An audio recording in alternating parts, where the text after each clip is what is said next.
such a big part of this city's culture and identity. I think he had a really outstanding career here. I think history is going to really remember him well. Yeah, fans reacting to yesterday's big news. Yeah, Steelers head coach Mike Tomlin announcing he was stepping down after 19 seasons leading the team. That continues to be what Pittsburghers are talking about, and we are too. Yeah, how can you not be talking about this? Tomlin's departure is the focus of today's Bird's Eye View. I was here back in 2007 when Mike Tomlin was hired, and I was also here today when Mike Tomlin decided to step away from the Steelers head coaching job after 19 seasons on the job, informing the team at a 2 o'clock meeting. Some Steelers fans are excited, looking for change. It should have been earlier than later. Happy.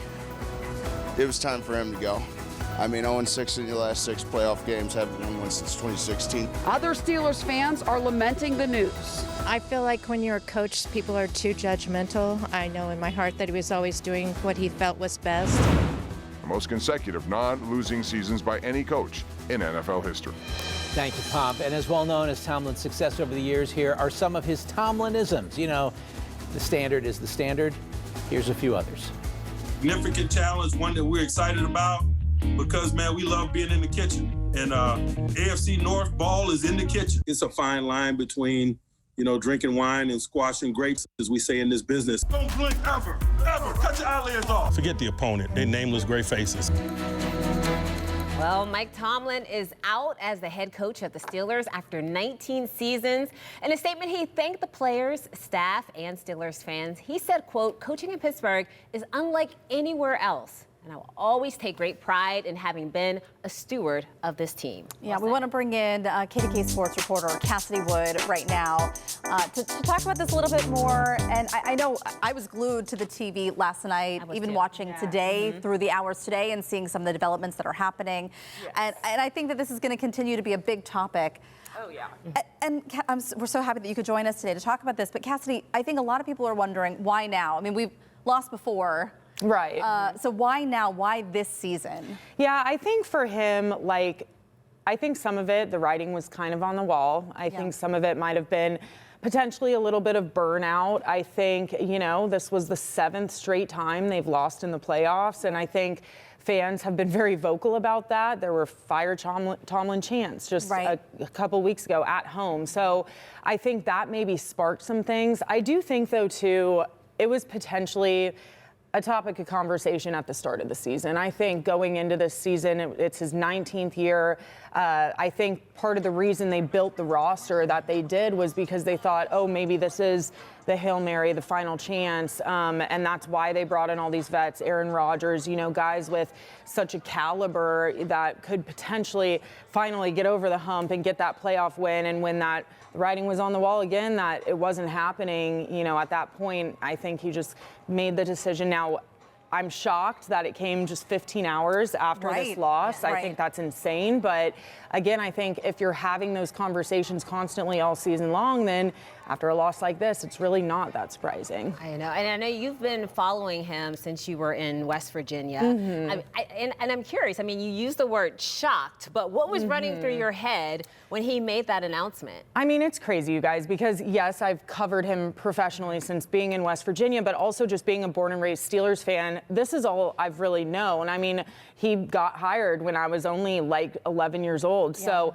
it's truly all I know is Coach Tomlin as the head coach of the Steelers. So it was definitely a shock to me. I think, again, I hate to keep saying it, writing on the wall a little bit. Like, I think it's been a couple years of this coming to fruition, but to have it finally happen, it's crazy.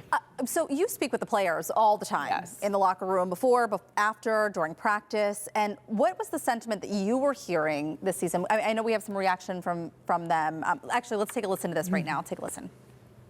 Mike T's had more success than damn near anybody in the league, you know, for the last 19, 20 years. And more than that, though, when you have the right guy and the culture is right, you don't think about making a change. But there's a lot of pressure that comes from the outside, and obviously that sways decisions from time to time, but it's not how I would do things and not how the league used to be. They don't know what Mike T puts into us. They don't know how he goes out of his way to prepare every man.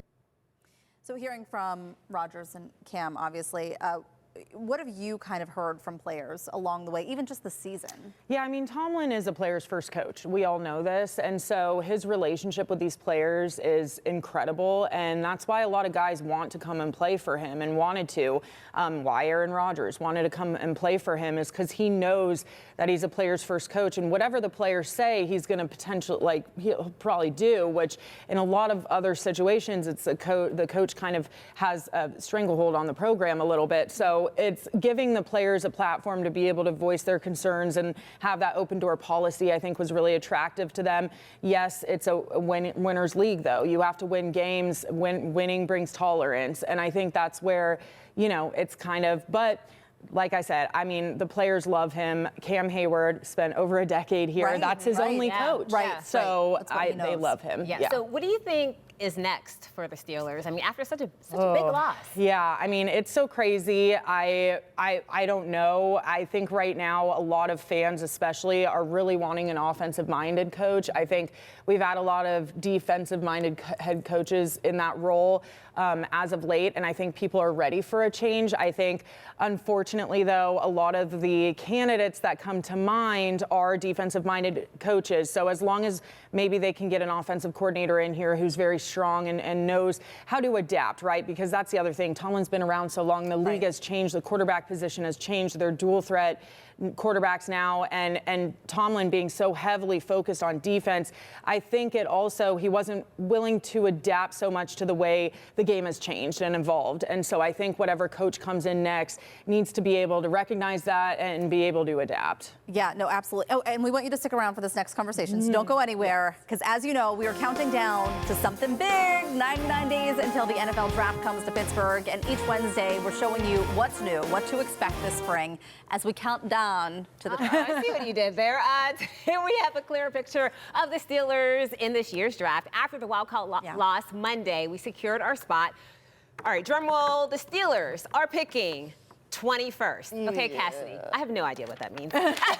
Explain. Is that good? Is that bad? It sounds good. Yeah, it is good. I think that's also where a lot of fans, you know, we were kind of stuck in this area of mediocrity where if you're winning, going 9-8, you're winning just a couple games above 500, you're going to be stuck in the middle of the pack when it comes to the NFL draft every year. You're going to be picking between 15 and 30, which I mean, the top picks in the draft, the best college football players coming into the league are going to be kind of gone at that point. Right. So I do think picking 21st, look, we're not new to that. We've picked, it feels like in the 20s the past 4 years. Right. So it's not shocking that this is our pick. I will say, though, they did load up. Omar Khan last year loaded up on draft picks. So we still have 6 or 7, I believe, draft picks this year, which is more than we've had in recent years. So I do think that there's going to be a whole rebuild that's about to happen. I think that a lot of fans are getting excited about the possibility of something new, something fresh coming next season at the very least, but an end of an era for sure. Oh my gosh, yeah, it's so crazy still. Yeah. Thank you, Cassidy. So good.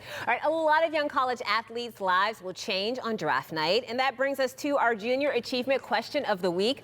Yesterday, we asked, what does Gen Z value more, a degree or experience? And this was so interesting. 100% of you, all of you, said they value real-world experience over a traditional 4-year degree.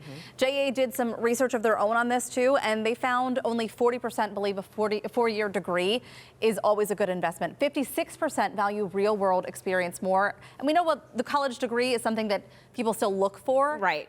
We know that being an adult, being out there, making decisions, living on your own, all of these things, real-world experience is what makes it. It does. That's what matters. All right, still to come on Talk Pittsburgh. Dry January is everywhere, but what actually happens to your body when you skip the drinks for a month? We're breaking it down and asking if you're really doing it. That's coming up in a Mikey Minute. And you know the songs, but have you ever wondered how Wicked actually lands in the Burbs? Stick around to see what it takes to bring the Broadway blockbuster to the Benham Center. But first, one of America's most important stories that began right here in Western PA is coming to life in a whole new way. Find out how a hit podcast and full symphony orchestra are teaming up to make it happen. That's next.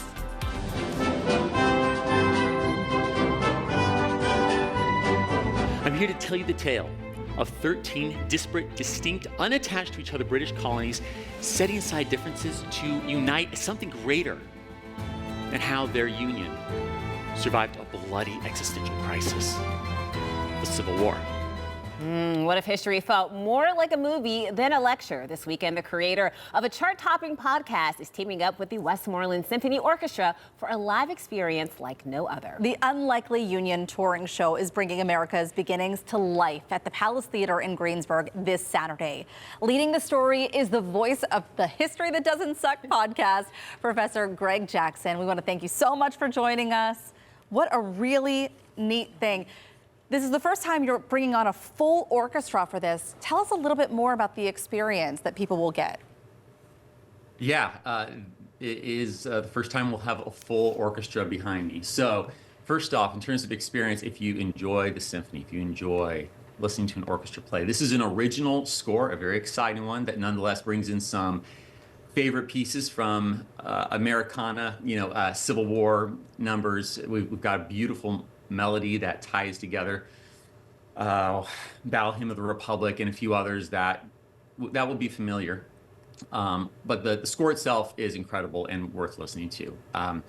And that score accompanies me as I am storytelling. I've been bringing together my analytical professorness. I've been a professor at UVU for the last decade, and I've been storytelling effectively through my podcast, basically taking what should feel like a lecture and turning it into fun stories in podcast form for the past 7 years. So this brings all of that together. You've got the symphony, you've got storytelling, and you're going to pick up history that would bore you to tears in a textbook situation, but it's just going to kind of slide in there without you noticing it. It really is so engaging. It really is. Talk a little bit more about what people can expect. We're talking about American history, right?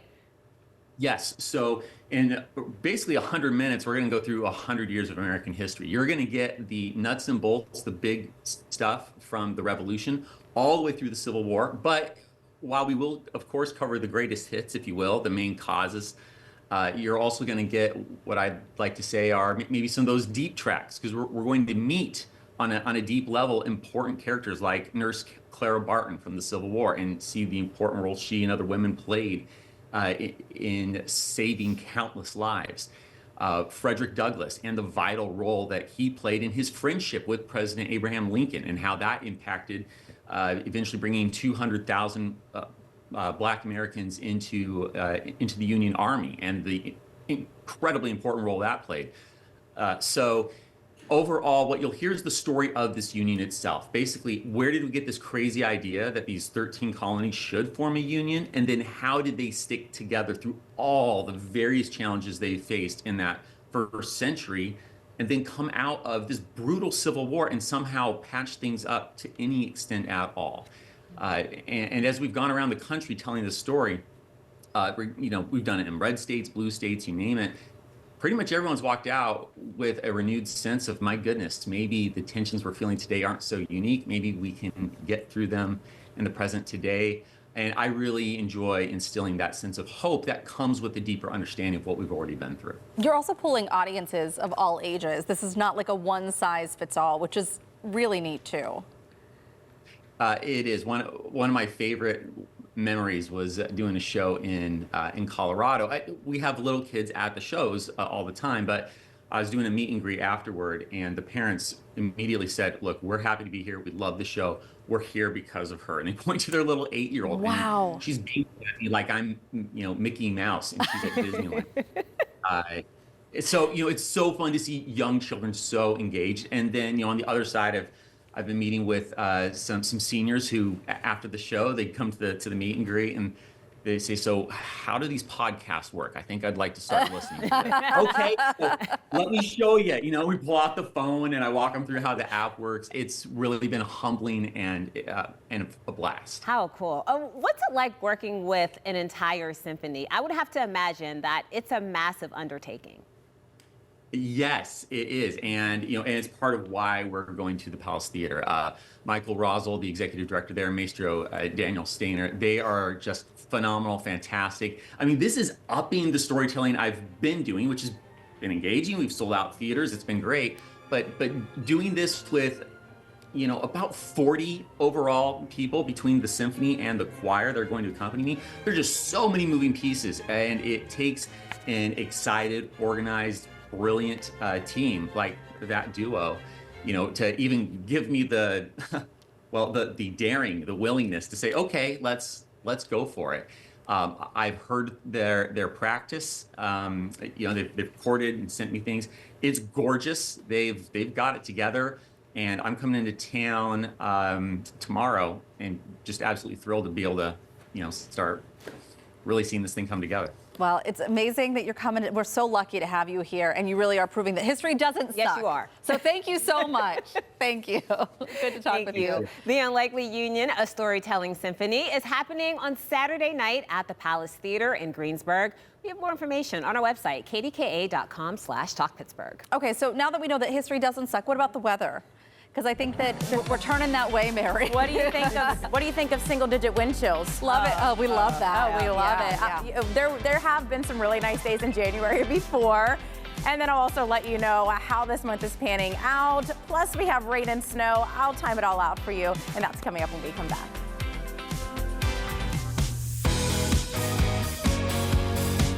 You can feel it in the air, Mary. Things are changing for us. It's not pretty. No, it's not. But tell us what's going on out there. Okay, so as we head into this evening, again, we do have rain, we have snow, we have falling temperatures. So this evening's commute still going to be messy, kind of like it was for the morning commute, but we're still going to be into those mid to upper 30s through tonight, and then we quickly drop by tomorrow. And yeah, those are our temperatures during the day into the teens. So what falls then could be icy, so you just want to make sure tomorrow when you're heading out in the morning that you watch out for those icy spots, especially those untreated surfaces. I was going to say there's that really tricky time period. It's one of those messy like in the middle of the night. We get in Pittsburgh. It's lovely. I do want to ask a little bit about January, because we've had some warmer temperatures in January. We've also, I think, had more snow in January. Has this been particularly dry? So what days haven't sucked, right? Not really. Based off the podcast, right? Okay. Right. So January, these are the warmest temperatures that we've had in January before. 1906, 75 degrees. Whoa. 1950, the 25th, 75. I know, right? I haven't had a 70-degree day since there. 2020, January 11th, it was 71 degrees. And I remember that. It was so nice. I do too. We're like, what was this? It was so nice. And then, and then it got cold again. Yeah. Okay. So, and how about the dry weather? I mean, we've had some snow. It's been dry so far for our January. You know, we will make up for this precipitation with the rain today, then the snow, and then we have some more snow. So for the month so far, we're close to an inch below average. So we're still above average for snow for the season so far, but the month has been a little bit dry. Yeah. Okay. All right. We'll see what shakes out though from overnight. Thanks, Mary. Yep.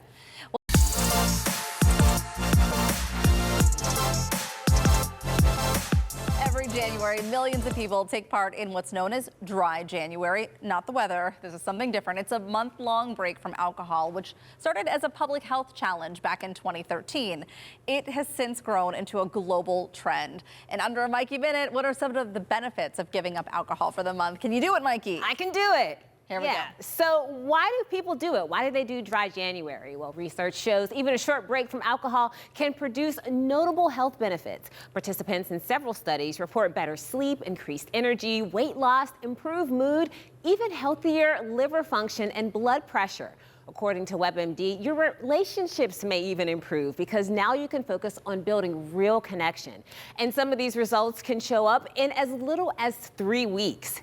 And for many, it's just a reset for the year, a way to go into the new year with a sober mindset. But here's the twist. Dry January isn't a perfect commitment for everyone. And a lot of people prefer what is now being called damp January or zebra striping, where you alternate between alcoholic and non-alcoholic drinks instead of quitting completely. However, there's no doubt that more and more young people are giving up alcohol completely beyond just January. According to an article out of Cornell University, mocktails are the #1 trend in drinks right now. And you can find several locations in Pittsburgh to get a delicious mocktail. I think at the end of the day, it's all about finding balance and what makes you feel good in the long run. Did I make it? You didn't, but I feel like we all learned something. Okay. So we'll let it slide this week. Maybe I should have had a drink before this. I stepped outside to ask, are you celebrating Dry January? Dry January. Are you participating, yes or no? Well, my answer is going to be no, but I have a good reason for this. So my birthday is actually January 6th. So, it's just not as fun to go out and celebrate my birthday without the obligatory cocktail and cheers. Dry January. Are we celebrating yes or no? Yeah, I don't even know what that is. That means that you take the month of January and you say, hey, I'm not going to drink this month. Why? Just because. It's just a month to be sober, a month to stay away from alcohol. Yeah, I don't think I drink that much. So no, I've never done it. I don't think I'd do it. I mean, it's good for those, but I feel like if I'm still gonna drink it February, March, April, May, then what's the point? Are you participating? Yay or nay? No. You didn't hesitate when you said that at all. No, because I like my glass of wine, and I don't drink that much. Yeah. So. Yeah. What kind of wine do you like? Kind of depends on my mood. I like red or white. Okay. So if you're feeling kind of feisty. Yeah, nothing too sweet. I don't drink alcohol at all, so I guess I am, yeah. Yeah, just automatically. You're not. I'm always the designated driver of my friend groups. I have no judgment to those who do drink, just not for me. I was a designated driver too, and I still am. I don't know. I'm kind of happy that way. Like I said, it allows other people to enjoy themselves in the way they want to, and that's just not how I tend to enjoy things. No. He says no, I know. Here's the thing. I don't like dry January. I know you don't. I don't, because I think everything in moderation, and this, I don't want this to sound judgy. I just think that if you have to lean into it, then maybe it's more about how often am I drinking? Exactly. That I feel like I need to adopt Right, this. you need to ask yourself that question. If you have an occasional cocktail, we went out last Saturday, I had a couple drinks at dinner. I probably won't drink again until, 2 weeks from now. Yeah. I'll have another drink. But it's not, I think as long as it's in moderation. Yeah, that's good thoughts right there. I know they have some really great mocktails in Pittsburgh. So Pusad's Garden and Open Road, they were on the show last week, so that was great. All right, well, still to come on Talk Pittsburgh, it is our Pursuit of Happiness Week. And as we all seek inner joy, we really wanted to know, how does it actually work? There's a science behind your smile, and we're finding out how our brain makes it all happen. And before Elphaba ever defies gravity, the Wicked Tour has to move an entire world into the theater. Stick around to see how the Land of Oz is rebuilt in the Benedum Center, one magical piece at a time. Well, that looks really cool. Plus, the cast of The Pit has stolen our hearts, and now the show is giving back. Boaz is at a big event saying thank you to our local healthcare workers. Hey, Boaz. Hey, yeah, that's right. I'm at Allegheny General Hospital where they've set up this amazing event. There's a juice bar, there's a gifting station. I'm going to show you around in a bit. Not only that, we've got an exclusive interview with Noah Wiley. Noah, tell us what you love about Pittsburgh. Okay, we're not really talking to Noah Wiley, but we will talk to one of the local doctors who's been an advisor on the show. That's coming up next.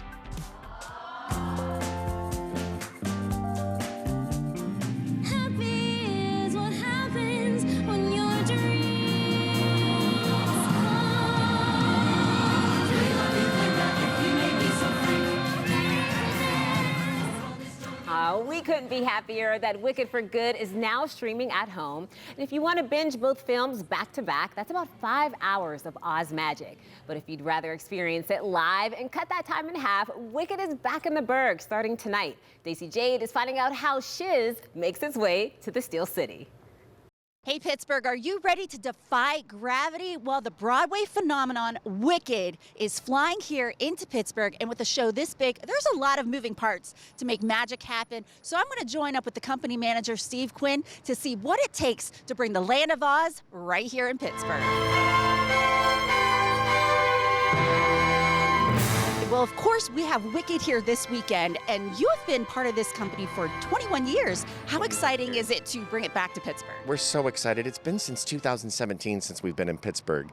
And to be in this city, the cultural scene is so terrific. There's so many arts organizations, and the Symphony and Heinz Hall and the Benedum Center. You've got everything here in Pittsburgh. Well, I love it. And of course, you're the company manager. For those that may not know what kind of role you have, what exactly do you do for this production? I handle all the travel and housing and kind of the payroll for 65 people on the road. Head babysitter, I guess. Oh my gosh.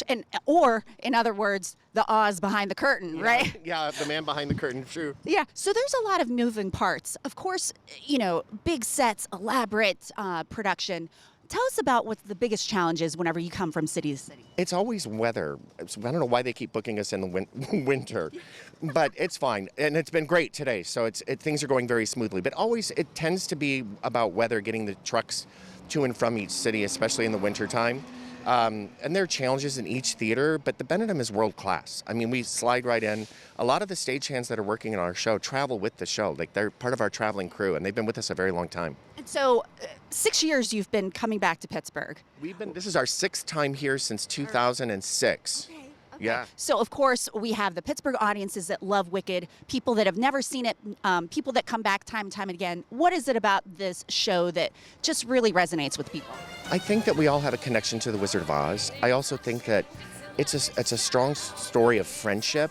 Not only that, Stephen Schwartz wrote an incredible score with memorable tunes, and the cost, it's $2 million worth of costumes. And now with the movie, you can come back and revisit it and see it in one night instead of 2 movies. Exactly. Now, I must ask you, are you Team Elphaba or Team Glinda? Oh, I'll never say. Never say. It depends on the day, actually. Yeah. So. Yeah, same. I was going to say I'm channeling both now, right here. You're kind of channeling both today. Yeah. So why should people come see it this weekend? You know, they should see it. We're here for 5 weeks, actually, so we're here a long time. They should come down and revisit. It's just nice to kind of escape the fact that the Steelers lost, the fact that it's just a nice way to escape the winter doldrums and spend 2.5 hours and be transported to Oz. And you're going to a different place completely. I love it so much. Well, thank you, Steve. You're Best welcome. of luck, and thanks for bringing Wicked back to Pittsburgh. Happy to be here. Thanks so much, Daisy. Wicked opens tonight at the Benedum Center. The show will run through February 15th. We're going to have more information on our website. Well, before you break out into song, Heather's got some good news to share this Wednesday. Oh, I absolutely do. Yes, we are kicking off the second half of the show with the stories that are making us smile this afternoon. One, I cannot wait to share with our resident Muppet enthusiast, Boaz Frankel. Here's a hint. It's going to make you want to dance. Magic dance, that is. And after a big win for HBO's The Pit and actor Noah Wyle at the Golden Globes, the cast and crew are saying thank you to the real-life heroes they portray. Talk Pittsburgh. We'll be right back. Welcome back to Talk Pittsburgh. We're getting into some good news that people are talking about, and we're starting by heading to space to check in on Emsworth native astronaut Mike Fink, who's coming home this week. And because he and the crew are coming back, Fink was part of a really cool tradition at the ISS. They held their change of command ceremony before the SpaceX crew leaves. Mike Fink handed over the key to command Expedition 74. Take a listen. Sergey, do you accept command of the International Space Station? Yes, I accept command of International Space Station. Then with the ringing of the bell, there it is. Now, their early return is actually due to a medical concern for one of the crew members. The SpaceX crew is scheduled to land on Earth tomorrow, splashing down off the coast of California. And this one is for me and Boaz too, and as I just found out, also Mikey, really any kid from the 80s who's obsessed with the Labyrinth. You're in luck. Jim Henson's Labyrinth in Concert is coming to Homestead's Carnegie Music Hall this fall. It's a one-night only show. June will mark 40 years since the cult classic came out, featuring David Bowie, Jennifer Connelly, and a host of Jim Henson creations. The movie will play on screen while a live performance takes place on stage, transporting fans to the Goblin City in a new way. Tickets are on sale for the show, which is September 26th. They went on sale today. We will link you up to them. You're going to want to check this out. And that's your good news for today. But Mikey, I know you're going to hit us with one more thing. Yeah, that's right. Some good news for the fans of hit medical drama set right here in the Steel City. As you probably know, The Pit scored big at the Golden Globes this past Sunday, taking home Best Drama and earning Noah Wyle the award for Best Lead Actor. And Wiley's a big fan of the Steel City. He says convincing the showrunners to set The Pit in Pittsburgh was a no-brainer. John asked me where we should set it, and I picked Pittsburgh because I knew he went to college there, so you might like it. Also, my parents met there. My mother was born there. It's a great city in terms of a variety of socioeconomic class, ethnic breakdown. Just a great American city that hasn't been overshot. You know, it's not LA, Chicago, New York, Miami, but representative of the country as a whole.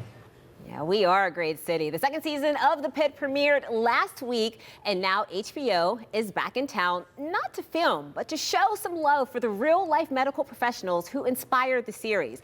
The award-winning medical drama is partially filmed at Allegheny General Hospital. That's where Boaz is checking out this special pop-up event. Yeah, it's definitely a party here at Allegheny General Hospital. This room is filled with doctors and nurses and all kinds of staff from the hospital. And I want to check in with Dr. Tom Campbell, who's the head of wellness here. And you're really a fan of the Pitt, aren't you? I am a fan, and also an emergency medicine physician, so I understand and appreciate the reality of this series. Yeah, and as head of wellness, I'm sure you must be appreciative of everything they're doing for you, the HBO folks. I do. The series does show the trials and tribulations of practicing medicine, but I also am grateful for the gratitude and appreciation that HBO Max is showing back. Yeah, absolutely. Well, thanks so much, Doctor. And we're going to come check out the space because there's so much happening. We've got Jasmine here from HBO. And so tell me about all the fun stuff you set up. There's some people are putting on some crazy boots on their feet over here. Yeah, so we really wanted to make sure, you know, our healthcare heroes, they take care of us, so we want to take care of them. So we have our Hyper Ice Recovery Zone. So here we're doing Normatec recovery compression sessions. We have some chair massages happening in the back. We also have our team from Rapid SOS who are really instrumental in helping this event come together as well. And over here, if you keep coming along, the teams from Figs was incredible. They had some underscrubs customizations. And Figs, for those who don't know, they make these fancy scrubs. Yeah, they are an incredible healthcare company. They have incredible apparel for hospital workers, and their staff has just been actually incredible. They're great partners for the Pitt, and we're really excited to have them here. Yeah. We also have a lovely mocktail bar with functional beverages, all of course themed after our favorite characters at the Pitt. What does a functional beverage mean? So they all have different mood support. So we have like gut support, we have mood boosting, we have energy. So whatever people are lacking today, they can get it. Yeah, if you need a little extra boost today, we got you. And then we have a lovely self-care gifting station over here where people can grab a cute little tote bag and grab some like hand sanitizer, hand cream, just little goodies to help keep them going throughout the day as well. Well, thanks so much on behalf of everyone here in Pittsburgh for supporting our healthcare heroes, and thanks for the tour, Jasmine. Thank you for coming. And I want to check in over here with Dr. Brent Rao. So people have been calling you now Dr. Raube because your role here is the same role that Dr. Raube has on the show. Correct, yeah. I'm the director of emergency medicine at Allegheny General Hospital, so so we share a lot of the same roles. I mean, he looks better when he does it than I do, but yeah, we have his role in that show mirrors kind of what I do. And you two have hung out together. I mean, you've given him some pointers and given him a sense of what the job is like. Yeah, no, they're always very gracious with their time. They sit with us. We have some time to talk in between scenes when they do film here and maybe give some pointers, or it might just be something like, this is how you pronounce this word, repeat it a few times so you can get a medical word down pretty good. But well, did you ever imagine that your job here would also include consulting on, you know, an award-winning, very successful, popular TV show? No, that's not when I became an emergency medicine doctor. That was not the thought. But certainly very, very, very exciting. It's exciting for the city, the hospital, emergency medicine, and really healthcare in general. It's been fantastic. And one thing you mentioned we were chatting earlier is that the Pitt has really been good to the folks here. Oh, they've been great. They since the very first time that they came here to film up until now, whether to be gracious with their time, taking photos with us, sending us coffee, sending us things like this. Yeah. I mean, this is incredible. So, they never seem to forget us. It's almost, you know, a couple months go by, and then all of a sudden something shows up, and you realize, wow, they really are always thinking about us. And it's very much appreciated by the hospital and the network, and it's been fantastic. That's so cool. Is there any specific thing you remember that you were able to sort of jump in and give a tip, you know, to Noah about? When they were filming, there's a scene this season about. It hasn't been on TV yet. It hasn't aired yet, so I don't want to give it away. But there was some stuff about a certain scene that took place on a helipad that we kind of talked through a couple of things in between takes.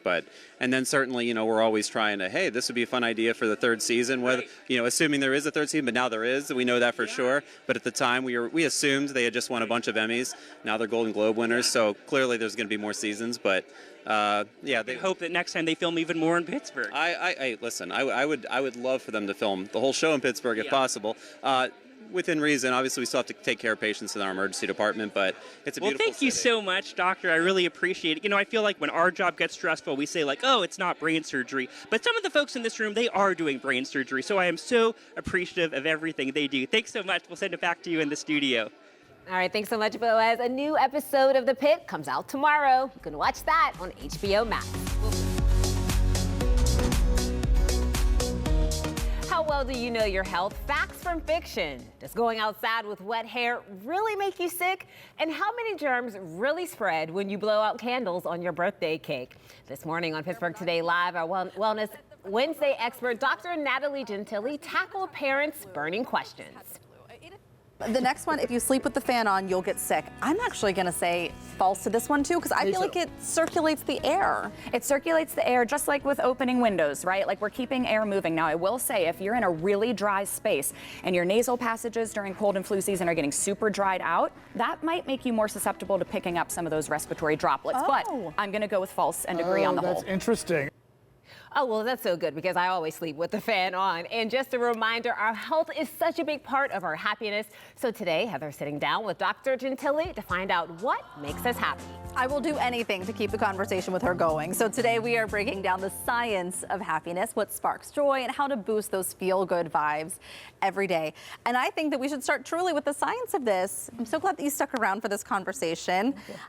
There are true chemicals working in our body to help us feel happy. Can you explain a little bit more about what they are? So much goes into happiness. It's contentment, it's relationships, right? It's peacefulness. And some of the major hormones, a lot of us have heard of dopamine, right? Or serotonin. But what about a really cool one like oxytocin? Yeah. I think of having a baby or breastfeeding when it comes to that, but it can be for anybody, holding hands. It's relationship building and contentment that we really feel with that hormone. Serotonin is really interesting. It affects our mood, and the majority of it's produced in our gut.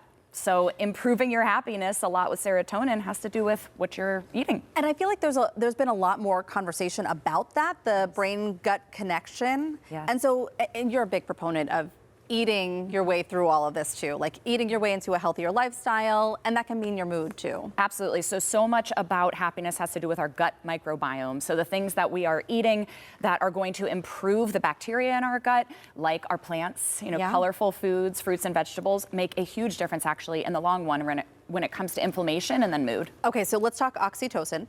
And this is the love hormone that we hear about so often. How does this play a role in our body, and when is it released? Yeah, it's released when we're doing things that are relationship building. So sitting and snuggling, holding hands, breastfeeding an infant, right? These are things that are showing us we are not alone. And oxytocin is a huge player for that. Absolutely. Dopamine also linked to pleasure and reward. And this is, I hear about this often with parenting because we're rewarding good behavior sometimes. But how does that work in our body? Yeah, dopamine is that reward system that gets released. I know something good's coming, right? And I know this is going to make me feel good and happy. Interestingly, with dopamine, that response can diminish over time if it's overstimulated. And the biggest example of that, I think, is the phone, right? So chronically scrolling does lead to dopamine release, but over time, it just gets less rewarding. So it could take longer to actually get that reward from it? Or you might not get as much at all in the first place. Oh my gosh. I think all of this is so neat and so cool. And what happens when we have a shortage of these, when we're doing the things that we used to do, like scrolling, and we're not getting that same release, those same happy feelings? Yeah, sometimes we chase the dream, right? Or chase the dragon, trying to get that feeling over again and have diminishing returns. And a lot of times this can lead to feelings of sadness or being not content. If you are experiencing clinical depression, which one of these hormones is most at play here that's causing that? One of the biggest ones we target is serotonin, actually. So the way I try and remember this is a lot of the medications that we use for treating depression target things like dopamine, norepinephrine, and serotonin. And serotonin's a big one. So it doesn't mean you necessarily have to be on a medication. That's for you and your doctor to discuss. But that is one that we really should be focusing on heavily, is serotonin. Because I want to make a distinction between us, finding the joy and finding the happiness, and also there being some issues that you just can't fix on your own. Exactly. You're not alone if you're experiencing that. And it's actually super common that people feel some degree of depression. And that could be even day to day. So let's talk about the things within our own control that we can help to bring some joy and some lifestyle changes that we can make for that. Absolutely. So taking good care of yourself from a lifestyle perspective includes regular movement, focusing on what you're eating, putting colorful fruits and vegetables into your diet. High fiber dietary pattern brings down inflammation and helps your gut with that hormone production. And then relationships and community. That's a huge one. So finding and surrounding yourself with people who support you and lift you up. It may seem simple, but it goes a very long way with regard to your mental health. One of the extensions of what you do, your practice, is Rebel Wellness. So I know you're also a big proponent of exercise and finding that movement. Yes. What happens when we do a workout class? I mean, you're getting community and you're getting some of that exercise. Sure, and you're also getting endorphins. Right. So that endorphin release helps with pain reduction. It helps with endurance and kind of how you're going to bounce back after a workout. And that endorphin release is honestly what can be so addicting about bringing exercise into your life on a consistent basis. And community helps with that as well. Can we feel some of the lasting effects of some of these hormones later? I mean, do any of them have, you know, a time release of sorts? I think it's really a matter of continually stimulating that, right? We can't rely on just one thing that we do and it's going to make us feel good forever. There's so many contributing factors we're taking in on social media every day, right? Like things that are challenging at work or relationship issues that are going to influence how we respond to those hormones. And so understanding that it's an overtime, everyday kind of effort that will help you in the long run. Gosh, I feel so much more educated. Thank you for sticking around. If you are interested in learning more about Direct Care Physicians of Pittsburgh or Rebel Wellness, you can head to our website, kdka.com/talkpittsburgh. All right, Mikey, I'm going to send it back over to you. All right, such a great conversation, ladies. And we have so much more planned for our Pursuit of Happiness Week. Tomorrow, former DVE radio host Bill Crawford is here talking about betting on yourself, following your dreams, and walking away to achieve your goals. And Friday, we're wrapping up the week with an all-star panel of passionate local business owners and entrepreneurs for a roundtable discussion. Well, still to come on the show, KDKA reporter Barry Pentar standing by in the newsroom with the stories you won't want to miss tonight on the KDKA Evening News. It's time to find out what you'll see on KDKA TV News tonight at 4, 5, and 6. Barry Pentar is in our newsroom with more. Barry? Yeah, Heather and Mike here are a few stories you can expect to see in just a bit. First, Century 3 Mall back in the news, or should we say the former mall partially still standing there. See, that's the problem. For years, many have said something has to be done with this blight that it's become. Now, Allegheny County District Attorney Steven Zappala is involved in bringing charges against the current owners. What are those charges? Can something finally be done with that gigantic eyesore? We will talk about it.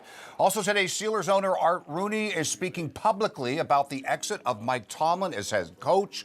What does he have to say about Tomlin? And did he talk about who the next head coach might be? We will hear from Rooney in his own words. We heard from Cassidy. She had some good backdrop in terms of the situation. So we will have all that for you. Coming up just a few minutes on the 4, 5, and 6 o'clock news. All right, Barry, thank you so much. And the newsroom was really hopping yesterday when the Tomlin announcement came down. Barry, thanks again. You're welcome. And we will be right back.